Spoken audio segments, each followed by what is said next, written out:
L'homme, les dinosaures, la Bible, qu'est-ce qu'on fait avec ça? C'est ce sujet qu'on va explorer aujourd'hui à l'émission La Parole vivante.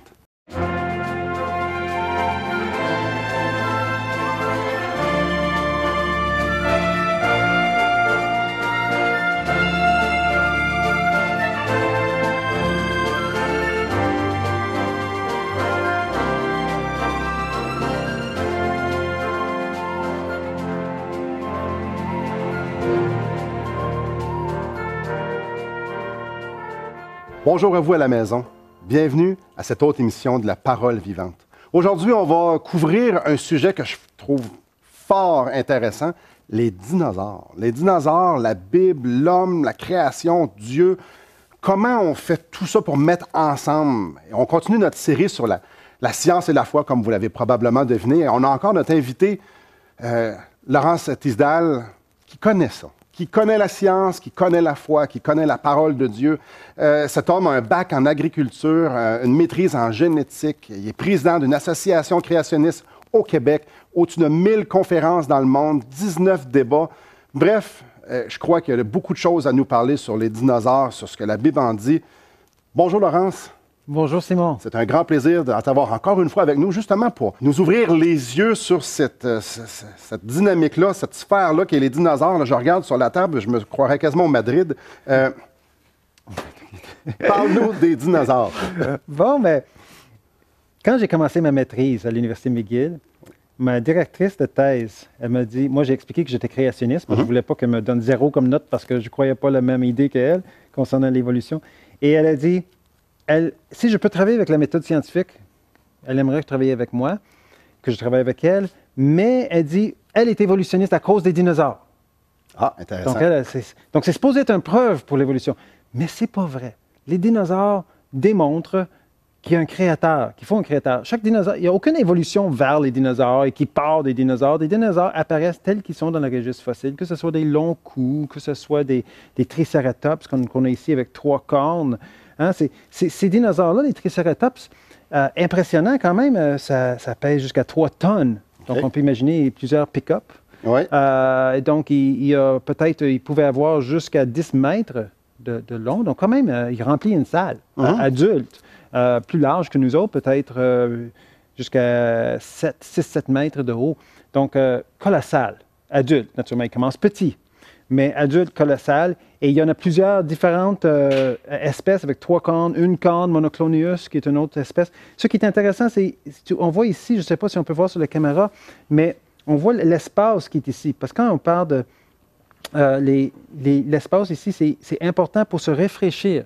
En fait, on pense que son sang passait ici et avec le vent, il réfléchissait son corps. Parce qu'un reptile, vous savez, un serpent, qu'est-ce qu'il fait un serpent quand c'est chaud? Quand le soleil sort, un serpent fait quoi? Il s'en va se cacher. Oui. Et pourquoi il va se cacher? Parce qu'il va cuire. Exactement, parce qu'il n'est pas capable de contrôler sa température interne. Il n'y a pas de système, donc il va à l'ombre. Mais si vous pesez 3 tonnes et vous avez 10 mètres de long... Les petits trous dans le sol sont plus durs à trouver. Donc le créateur a fait le premier radiateur. C'est une sorte de radiateur qui réfléchit son sang et il est capable de vivre très bien dans toutes sortes de conditions. On remarque ici qu'il y a un bout d'oiseau, un bec de perroquet. Oui, oui. Grand perroquet, mais voilà. Et il est capable de... Oui, c'est ça. Et naturellement, il n'est pas carnivore. Ça, c'est un herbivore. Et ses dents sont en arrière comme ceux d'une vache. Hein? Donc, c'est similaire à ceux d'une vache. Alors, ça, c'est Triceratops. Donc, on sait, parce qu'on n'a pas, ni vous ni moi, on a vu un dinosaure vivant, et la plupart des paléontologues, la façon qu'on découvre c'est quoi un dinosaure, c'est en regardant les fossiles. Oui. Donc, par exemple, ici, j'ai... Je t'arrête. Oui. Tu as juste expliqué c'est quoi un fossile? Un fossile, c'est l'empreinte ou le restant de quelque chose à l'intérieur d'une roche sédimentaire qui a été compressée, généralement. Et les strates sont toutes faites de roches sédimentaires. Sédiment, c'est ce qu'on trouve au fond d'un lac. Donc, sédiment, c'est beaucoup de roches mixées. Et là, si tu as quelque chose à l'intérieur de ce pactage de sédiments, il garde sa forme et lui devient minéralisé. Ça veut dire que les minéraux vont se bouger, prendre l'espace de l'eau qui est dans l'organisme, et ils vont devenir roches. C'est un organisme qui se fait assez vite. D'ailleurs, je pense dans les autres émissions, plus tôt, j'ai parlé d'un toutou. J'avais une toutou fossilisée. Ça prend 2 semaines pour faire une fossile. Donc, dans ce cas-ci, on sait qu'ils ont des œufs parce qu'on a découvert des œufs. Puis ça, c'est des vrais œufs de dinosaures, de hadrosaures. Hadrosaures, c'est comme lui, ici. Ça, c'est comme un hadrosaure. Ou comme lui, aussi. Donc, lui aussi, c'est comme un hadrosaure. Alors, c'est des herbivores qui ont jusqu'à 3-4 mètres de long et ils font des nids en cercle et ils ont des œufs. Donc, on sait qu'ils ont des œufs. On voit aussi des empreintes de peau. Mais récemment, donc on sait qu'ils ont des peaux comme un reptile. Certains, en tout cas. Ce qui est intéressant, c'est qu'il y a 2 années, ils ont découvert de la peau, de la vraie peau de dinosaures non fossilisés. Donc, c'est la peau, ils ont pu lever la peau. On avait même la couleur qui était violet. On a pu lever la peau. Et donc là, on commence à se poser la question, la peau de dinosaures non fossilisés. Ça date pas des milliards d'années, ça? Mais les dinosaures des millions. Des millions d'années? 70 millions d'années, comment ça peut survivre? Et il y a beaucoup de questionnements qui se font là-dessus. D'ailleurs, quand on regarde certaines autres sortes de dinosaures qui sont très, très grands, comme ici, on a le long cou ici, le long cou qui pouvait être 25 mètres de long. Il pouvait peser, en fait, il parle de 16 messards. De 16 messards, ça veut dire que ça fait un effet sismique quand ça marche. 150 tonnes en Argentine. 150 tonnes. C'est comme un bloc appartement sur pattes. Oui. OK? Donc ça, c'est énorme. Et ça mange. Je peux imaginer un herbivore qui a 150 tonnes, qu'est-ce que ça mange? Ça mange de la végétation. Ça mange beaucoup de végétation. Et naturellement, on a les triceratops, qui sont les T-Rex, je veux dire, les T-Rex qui sont connus pour être des méchants dans les films. Mais ça, c'est les dents, comme une dent de T-Rex qu'on a ici. Peu près, une vraie, là? Non, ça, c'est un modèle d'un vrai. Non, mais ça ressemble à ça. C'est exactement comme ça. Et donc, les dents, le seul problème avec ces dents, c'est que ça tombe, comme ceux d'un requin, parce qu'il y en a d'autres qui poussent en dessous. Donc, tu sais, dans le film Jurassic Park, quand le T-Rex, il vient, puis le tyrannosaure, il va essayer de manger le Jeep. Il y a des enfants dans un Jeep. Mais normalement, dans la vraie vie, il aurait perdu toutes ses dents contre le métal, puis le reste du film, il aurait fait maman. Il n'aurait pas été effrayant. Non, pas trop effrayant. Donc là, Steven Spielberg a décidé de garder les dents. Mais est-ce qu'il est carnivore, est-ce qu'il est herbivore? C'est une question. Est-ce qu'il est omnivore? Peut-être qu'il mangeait un peu comme une vautour terrestre. Donc, beaucoup de choses qui sont individuelles à différentes sortes de dinosaures. On a juste effleuré le sujet parce qu'il y a 175 à 200 différents types de dinosaures. Ils ont toutes des particularités uniques et il n'y a aucune évolution vers ça et qui part de ça. Ils apparaissent là dans le registre fossile parce que Dieu les a créés d'une façon unique. Donc, il n'y a pas de transition. Pas de transition. Merci. Je suis probablement comme vous... pas perplexe, mais rempli de questions. Donc, après la pause, je pose mes questions, ou quelques-unes du moins, et on continue d'explorer cet univers-là des dinosaures. Et la raison qu'ils ont tous le même âge, c'est parce qu'ils ont tous été ensevelis à peu près en même temps, qui est durant le déluge global et les événements qui ont suivi le déluge global.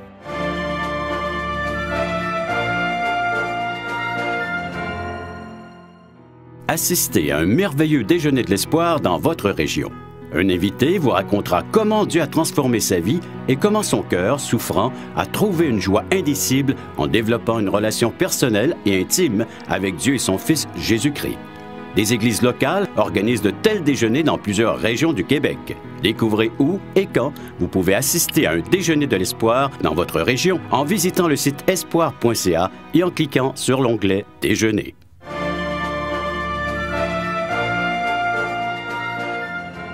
Donc, nous sommes avec Laurence Tisdale et on parle de dinosaures. Les dinosaures. Là, on a parlé, on a démontré plusieurs, tout ça, on fait juste gratter la surface. C'est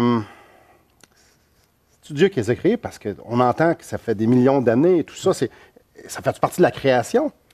Mais certainement. Tout fait partie de la création. Donc, Dieu les a définitivement créés. Et il a créé les reptiles, c'est même marqué, les reptiles ont été créés dans la 6e journée. Donc, mais il y a aussi des dinosaures, entre guillemets, marins, des ichthyosaures. Donc, eux, ils ont été créés la 5e journée. Avec les poissons. Avec les poissons, exactement. Tout ce qui est les mammifères marins et tout ça ont été créés la 5e journée. Donc, ça rentre dans Genèse 1, lorsque Dieu fait la création, ça rentre là-dedans. C'est ça.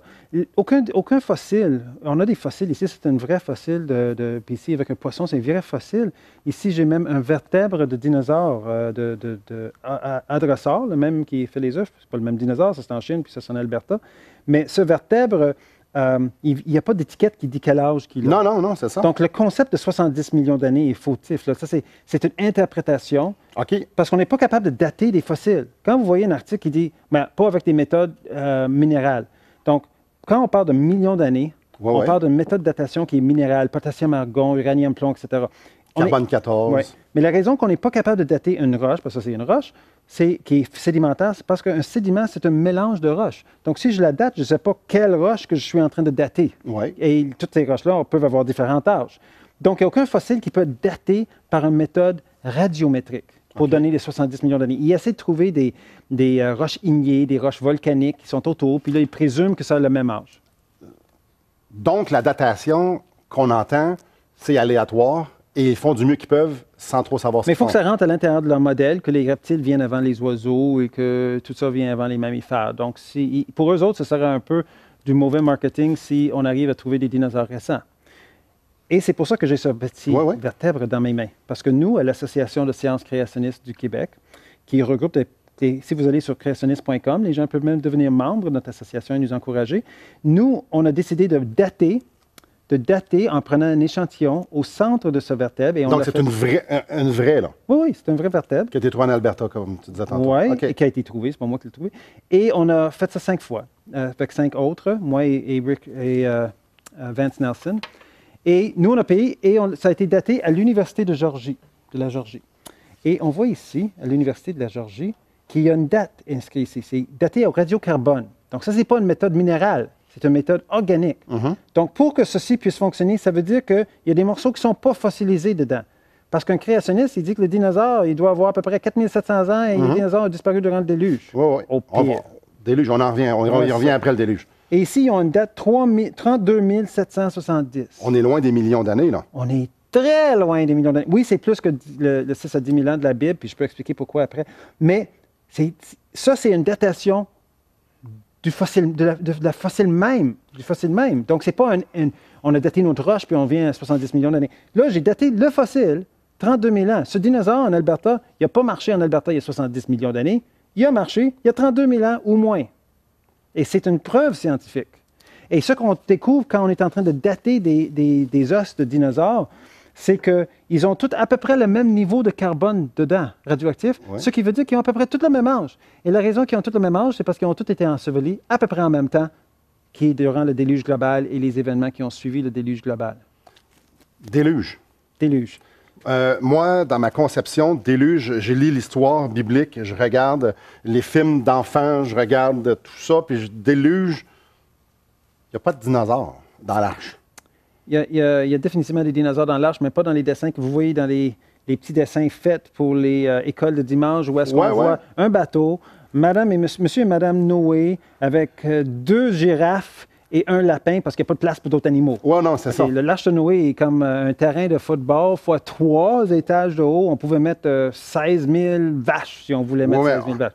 Donc, lui, mais l'affaire, c'est qu'il ne prenait pas les adultes, il voulait qu'ils reproduisent après. Il va prendre les enfants qui mettaient. Enfants, tous les dinosaures gardent les œufs. Ils commencent tous petits. Donc, il aurait pu prendre des bébés et les emmener. Oui, aucun problème. Il y a juste 200 sortes. C'est vrai, l'œuf. Oui. Il y a juste 200 sortes. Et il y a beaucoup de place pour les dinosaures. Mais on n'en voit plus. Oui. Qu'est-ce que ça va passer? Moi, mais là, le déluge. Puis si on pèse 150 ans, on veut manger pas mal de stock. Et il n'y a pas autant de stock après le déluge qu'avant le déluge. Avant le déluge, c'était très, très, très fertile. Ouais. Donc, il y avait beaucoup de végétation à bouffer. Mais là, après le déluge, avec la destruction qu'il y a eu et les changements tectoniques qu'il y a eu, l'environnement a complètement changé. D'ailleurs, même la vie humaine a diminué jusqu'à 90 % maintenant. Noé aura vécu 900 ans et plus. Et nous, on vit même pas 100 ans pour nous. On n'est même pas ados pour Noé. Ouais. Donc, on voit qu'il y a un énorme changement qui a eu lieu. Parce que petits dinosaures deviennent grands. Quand ils sortent, l'environnement a tout changé. Ça devait manger incroyablement beaucoup. Oui, en grandissant.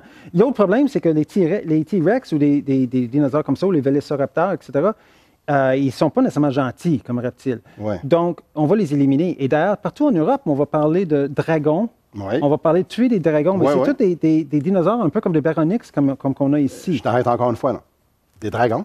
Oui, des dragons. C'est pas de la mythologie ou c'est pas des légendes? Non, parce qu'ils parlent de dragons partout dans le monde, dans toutes les cultures. Donc, on peut dire qu'il y a quelque chose de réel là-dedans. Et d'ailleurs, quand on suit leur description, il y a des dragons terrestres et il y a des dragons volants. Et ça, c'est un dragon terrestre. Et ils ont des noms pour ça, des Grendel. En Europe, ils appelaient ça Grendel.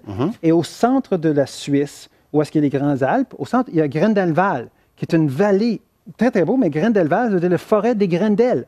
Et on voit même des images de dinosaures dans les églises en Angleterre. On voit des histoires de dragons partout, naturellement. Jusqu'en Israël, il y a des histoires de dragons. En Inde, en Chine, regarde, la Chine, il y a un zodiaque avec des animaux, hein, le cochon. Puis là, donc le cochon existe. Il y en a un qui n'existerait pas. Le lapin existe, mais le dragon, il existe. Il doit exister pour eux aussi. Il n'aura pas fait comme 11 réels puis un mythique. Encore une fois, j'imagine que vous êtes comme moi, ébahis, éblouis, émerveillés.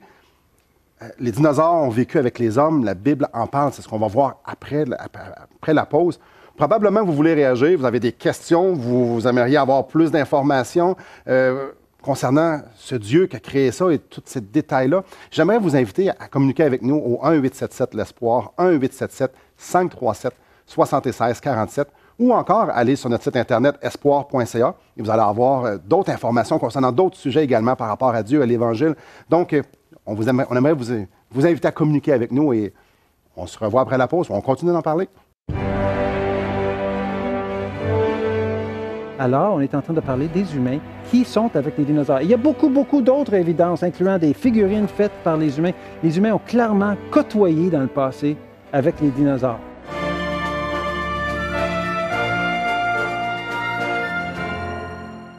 Voulez-vous combler le vide dans votre âme? Avez-vous soif d'une sérénité intérieure? La souffrance de votre cœur vous lasse-t-elle? Appelez dès maintenant pour recevoir gratuitement un évangile de Jean pour connaître l'amour de Dieu, un Nouveau Testament pour trouver des réponses à plusieurs de vos questions, le livre Destination finale pour comprendre la nécessité du salut et finalement la Bible et le salut qui nous explique comment recevoir Jésus. Contactez-nous à espoir.ca ou composez 1-877-L'Espoir.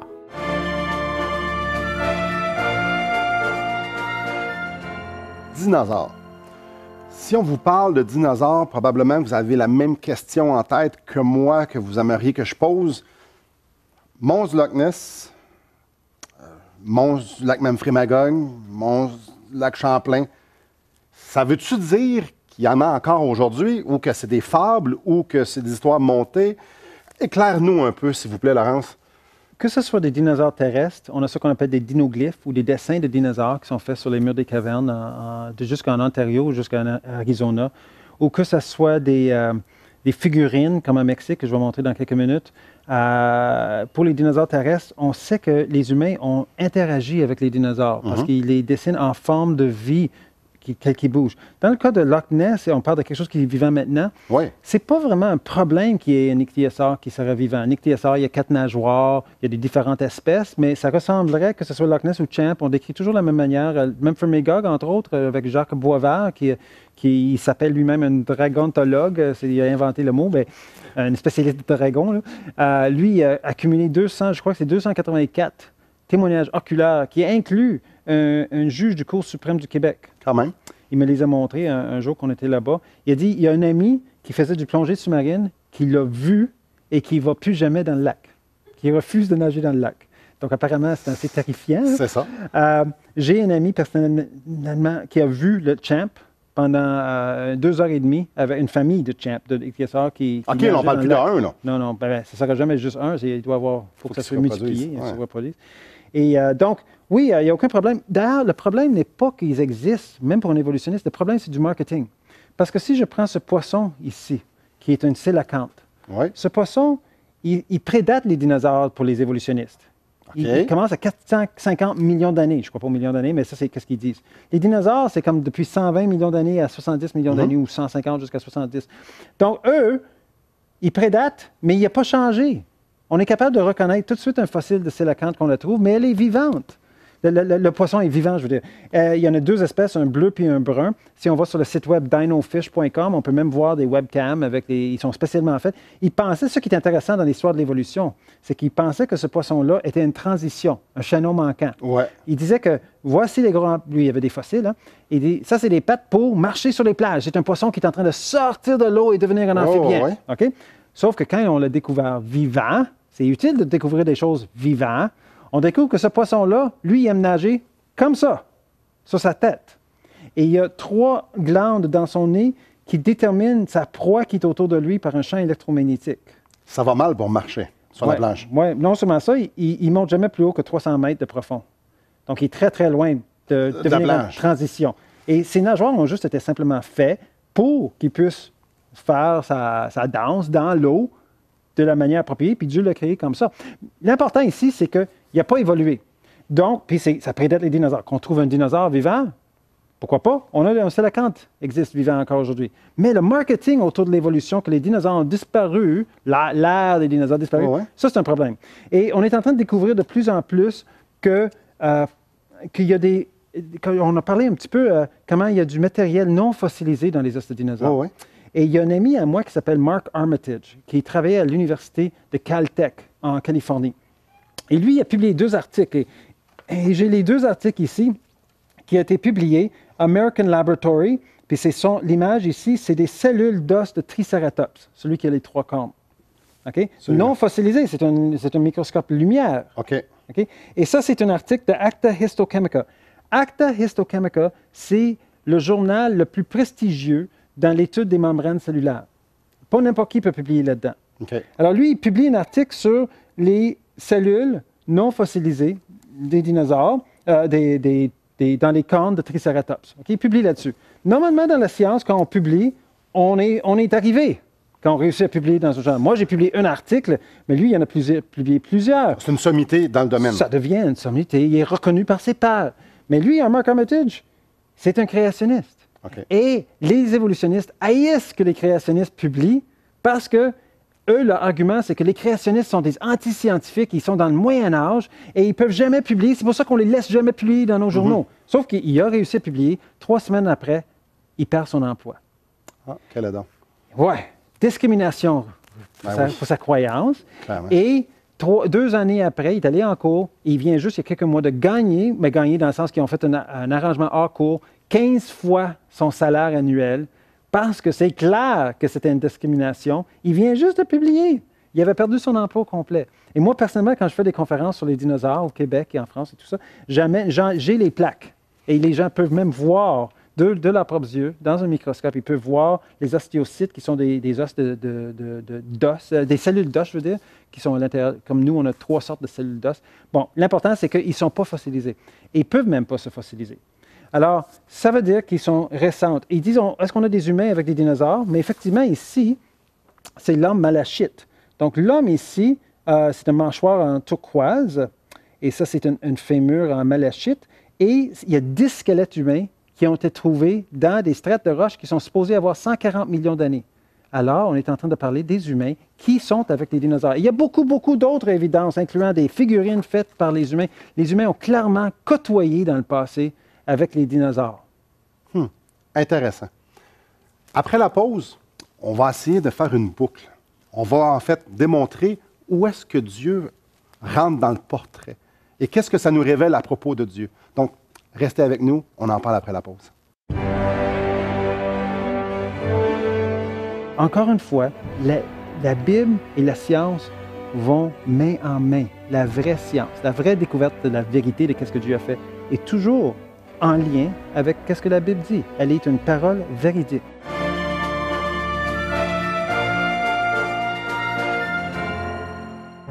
Espoirpourlecoeur.org aborde des problèmes que tous peuvent rencontrer un jour. Solitude, culpabilité, manipulation, rébellion et adultère. Chaque problème est clairement défini avec ses symptômes et ses caractéristiques. Des pistes de solutions sont données. Le but du site espoirpourlecoeur.org est d'encourager les chrétiens à s'entraider. Pour participer à l'une de nos conférences, consultez notre site espoirpourlecoeur.org.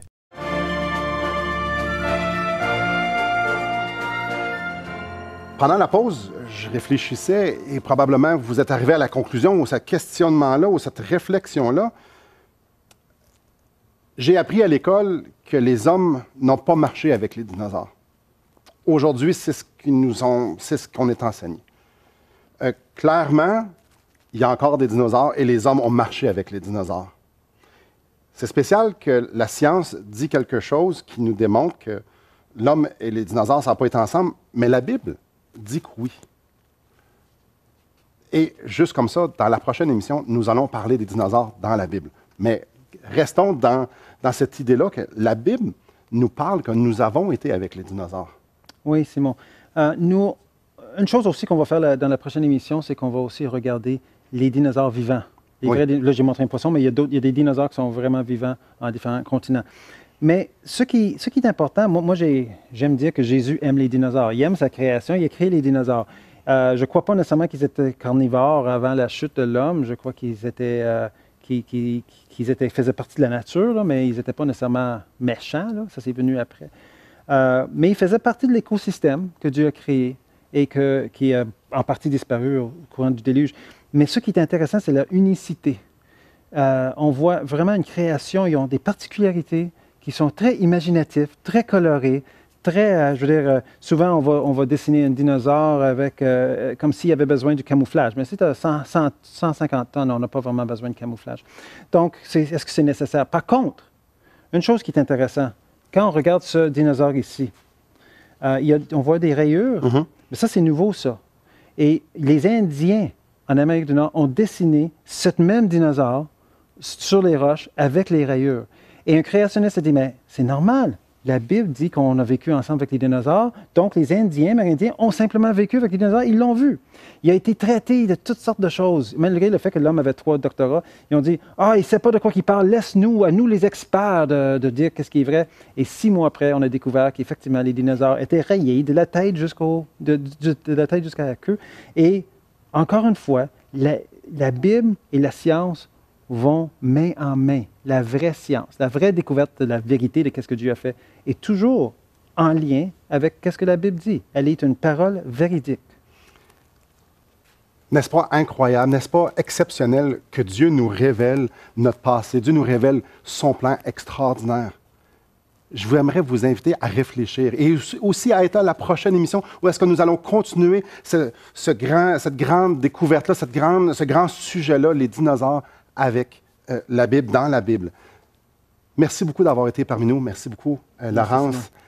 Et j'aimerais vous inviter à la prochaine émission et j'aimerais vous inviter aussi à méditer sur Jésus-Christ et que le Seigneur vous bénisse.